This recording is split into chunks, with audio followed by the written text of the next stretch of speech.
Well, good evening, and a very, very warm welcome to Camelot Castle TV, the one of the few remaining bastions of free speech. And please do let me know where you are tuning in from. We are going out live on all of our platforms.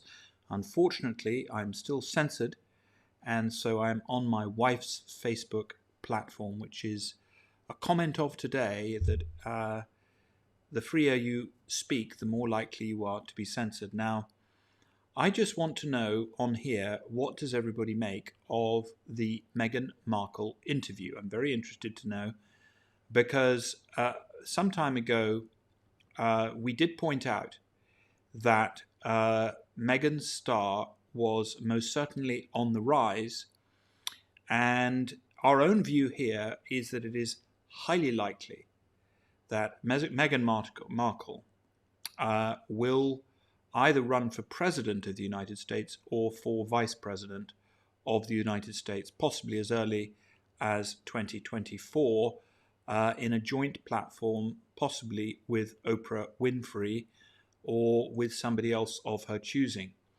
So I just want to know what everybody out there would think of a Meghan Markle presidency, because I think that if one follows things and if one watches things carefully, as we do here at Camelot Castle, despite what you may think about the interview that she has given, there is no question that Meghan Markle and Prince Harry, have emerged as a major force in the world, and that they will have an incredible life now in America.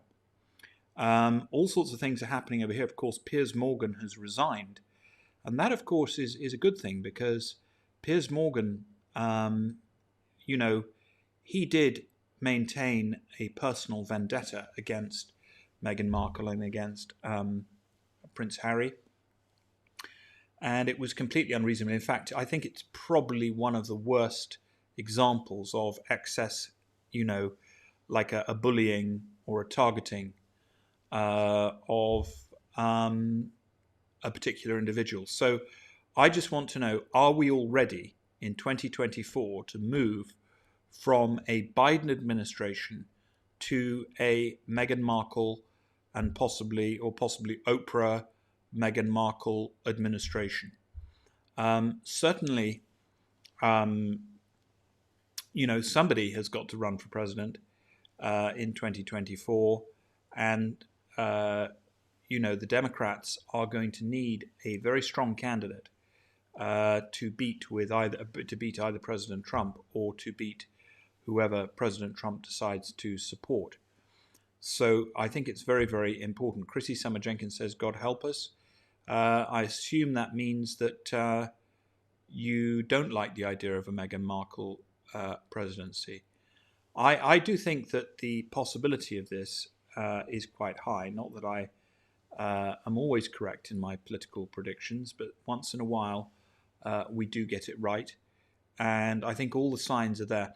For instance, they have parked themselves in Montecito, and they have a beautiful $15 million mansion there now in Montecito, which is quite a beautiful part of California. They've just done a $100 million deal with Netflix, apparently. So they will not be short of commercial offers.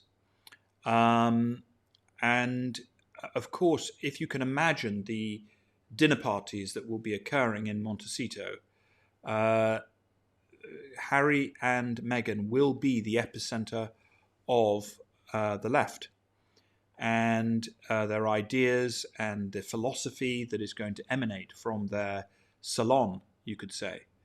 In the same way, of course, at Camelot, we have the Infinity Salon here, and various different ideas emanate from here, and those ideas find their way into people's narratives around the world. Harry and Meghan Markle will create their own social scene. As you note, they're particularly friendly with James Corden and, various other people within the entertainment sphere. I can imagine dinner parties going on in Montecito, which include Bill Gates, which include Jeff Bezos, which include Hillary Clinton. Of course, Meghan Markle had that famous meeting here at Frogmore House with Hillary Clinton.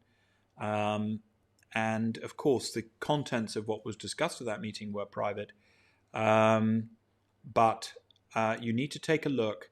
If you really want to understand the dynamics of the shifts that are occurring in the world, you need to take a look at the response to the Meghan Markle interview, not in this country. That is not relevant. It is not relevant how people responded over here. On the whole, people over here were a little disappointed in the interview for various different reasons. But I think it is important to realize that in America, Meghan Markle and Harry do have considerable support. And actually, I understand it. And I can understand why Meghan Markle does have support. There is no question that there are undertones of racism in the United Kingdom. And there is no question that the reporting against Meghan Markle basically was done in such a way as to trigger that racism. In fact, BuzzFeed did a very, very interesting report on and comparing the article.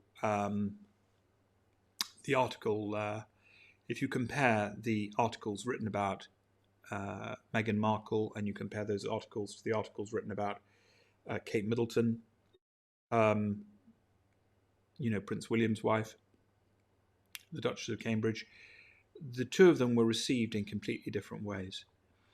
And there is no doubt in my mind, as an observer of life, that comments. So somebody says here, Alexandra Halpin says, the interview was a complete psyop and there is definitely no support for her. It was being used to incite a race war.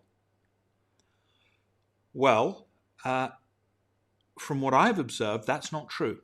And I tell you why I say that. There's a new social media app called Clubhouse. And I am a member of Clubhouse.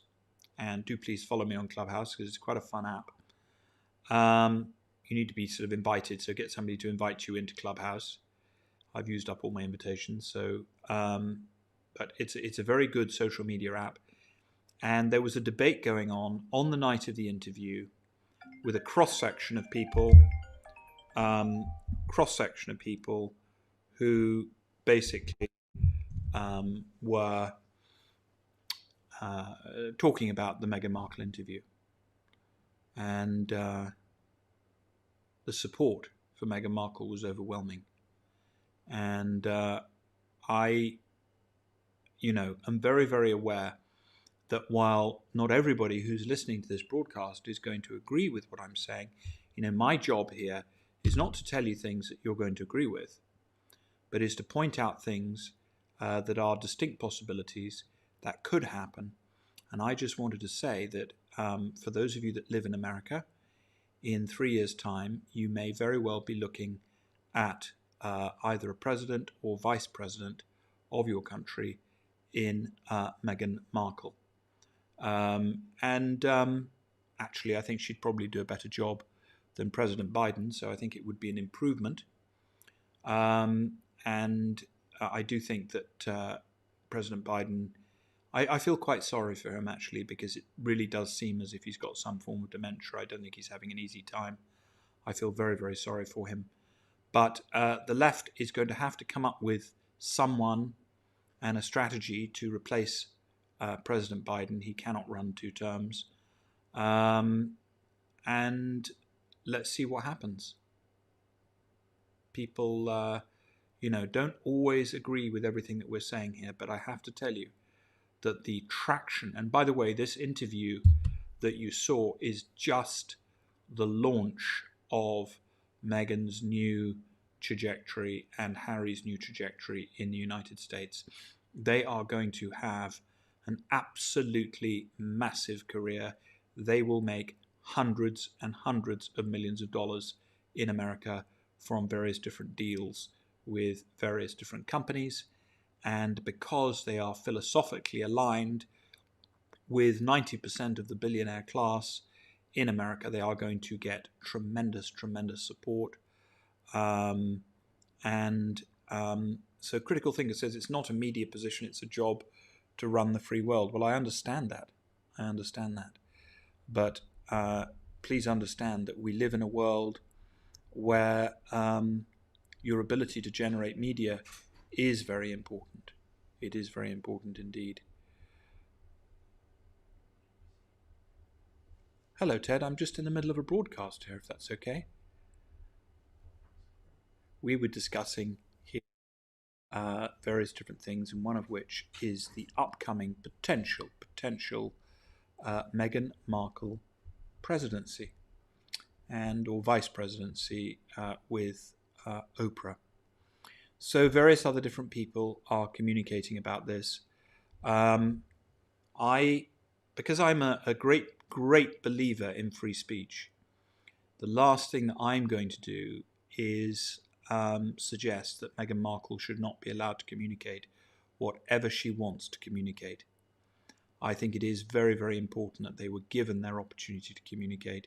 I can't be critical of people censoring me and then suggest that Harry and Meghan shouldn't have the right to say whatever they want to say about whoever they want to say it, including Her Majesty. And actually, if you watch carefully, there was no direct criticism of Her Majesty, and I am sure, and of course the statement of Buckingham Palace is quite clear. So it was just really, really interesting, to see what has been going on behind the scenes, what is going on in front of the scenes, and we're looking at something playing out right now in the world. My whole thing is I really, really hope. I had a friend I heard from today. They had a medical procedure that's being recommended to a lot of people at the moment, and they got very, very sick indeed. I'm hoping that we really get these countries opened up. A lot of America is now opened up and is doing very, very well indeed, without masks and without any form of lockdown. What I want to happen, and I don't know if you agree with me in this country, but I want to see people back in the pub. I think it's very, very important that people get back to the pubs, because this is where people's friendships, people's social interactions occur. And I think if people are allowed to communicate to each other, the lies that we have all been told over the last year by governments are going to come into view very, very rapidly indeed. And I think people are going to get very, very angry about some of the lies that they have been told. So I'm not against Harry and Meghan in any way, shape or form. Any way, shape or form. In a way, I think they make the stage a lot more interesting. I think it gives them an opportunity to communicate their ideas. And I really, really think that all of us should have the right to communicate ideas. You know, at Camelot Castle, we say the table was round for a reason. The table was round for a reason. We like the idea. That free speech. And free speech is not just speech that you agree with. Free speech includes the newspaper's right to write the most horrible things about you. That is their freedom. But at the same time, it also includes your right to reply. Now, one of the things that I am pushing at the moment, and I'm pushing this very hard with one or two very affluent individuals in the United States, it is very, very important that there are uncensored platforms where people that want the right to be able to communicate cannot have their tweets censored or their videos taken down. If speech is going to be free, it can't be free for one side and not free for the other. And I think that anything should be discussable. Obviously, if something is, if you're encouraging people to break the law, There are certain regulations with regard to that. I'm not suggesting that we make it sort of open season for people promoting child trafficking or the crazier aspects of that. But what I am suggesting is that everybody should have the opportunity to communicate freely. So I welcome the Harry and Meghan interview. I think it was excellent television. I think it was an opportunity to see inside an institution that one rarely gets the opportunity to see inside. I do believe that there have been many, many instances of racism towards Meghan and towards Harry. And I don't think that's right. I myself have been subject to intolerance. I've been a Scientologist for many, many, many, many years, and I myself have been bullied publicly for my beliefs and my faith. I don't think that's right. So I'm very, very much against any form of intolerance or racism or any, and I think any sensible person really is. And I think most of us who heard Harry's story and are aware of the relationship that he had with his mother, clearly this is a sensitive soul. Clearly this is a sensitive soul. And it is completely unacceptable what the British press did to and have done historically to this family. And of course, one got an insight into the fact that probably the royal family itself is scared to speak out and to really expose the merchants of chaos in the press for what they are. It's really, really quite terrifying, actually, when people start writing things about you in the press. So, on behalf of the British press, of which, of course, here at Camelot Castle we are part of the media, I think it is only appropriate to apologise to Meghan and to Harry for everything that they have been through. And it is not right. And it is certainly something that we should all be aware of. And if Meghan does decide to run for president or vice president with Oprah, then we shall be watching that, and we'll be looking at what types of policies that they're going to propose for the American people, if indeed that does occur. And it'll be most interesting. And I'm sure she will bring her own style to the job if in fact she is successful. I've got an interesting question. Who here, who is watching tonight, would like to see a Meghan Markle presidency or vice presidency of the United States? Who here would like to see her in that position with Harry by her side? Obviously, he would be first man, I suppose. That's what he would be. Is that something that anybody on here would like to see? And what are your thoughts on the interview of Meghan Markle? Anyway, do let me know your thoughts in the comments below. Do subscribe to this channel. This is a free speech channel. We are based at Camelot Castle in England, which sits at the birthplace of King Arthur. Sits at the birthplace of King Arthur. And we still need a name for our puppy. We haven't thought of one yet. Here he is, and he is a Cocker Spaniel. And if you could help out and suggest some names, I would be very, very grateful. So there we go. Lovely to see you, and we will see you soon, and we'll wish you good night, and have a think about, what do you think a Meghan Markle presidency or vice presidency, perhaps running as Oprah's vice president or perhaps Oprah as president of the United States, what do you think that would look like? And is that has that become a much more likely thing to occur now? Anyway, I'd like to hear your thoughts on it. Thank you.